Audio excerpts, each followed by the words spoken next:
4h30 du matin, je suis pas bien, température élevée, demain je vois le médecin. Mais que va-t-il m'annoncer en me fixant avec ses yeux foncés? Je sens que cette fois j'aurai pas de chance, c'est pas comme d'hab, j'ai pas confiance. C'est bien ce que je me disais, je sens que le destin m'a visé. Je passe la prise de sang, c'est pas terrible pour les globules blancs. La douleur se généralise, alors on m'hospitalise. Quelques radios et scanners sont passés. À la douleur du radiologue, je suis mal barré. À ce qui paraît, je vais mourir, c'est ça ouais, ils peuvent toujours courir. Après ce que j'ai vécu et subi pour m'en sortir, après avoir fait le bien, je ne mérite pas de mourir. Je fumais des Marlboro Light et un William Peel le week-end. J'ai élevé ma famille et je bossais en semaine. Pourquoi le Seigneur voudrait me revoir, ne me laissant que peu de temps pour dire au revoir? Bon, c'est décidé, même si j'ai déjà perdu, je me battrai jusqu'à ce que le noir envahisse ma vue.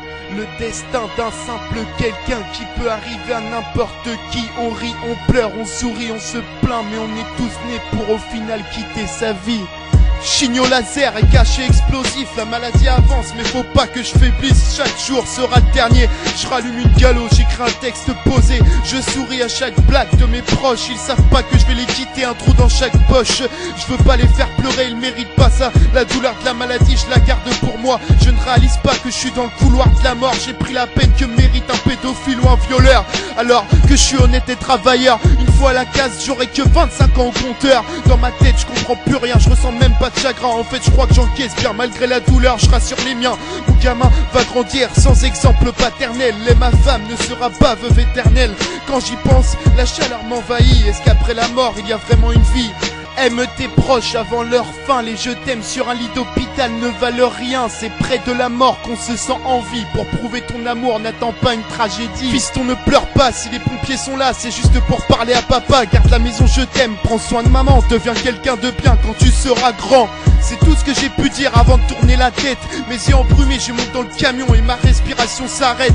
Je vois flou, je perçois de petites voix, celles de ma femme et de ma mère qui me disent qu'elles sont là. Tout s'accélère, je suis en salle de déchocage. Des tuyaux et des perfusions me maintiennent sur cette page.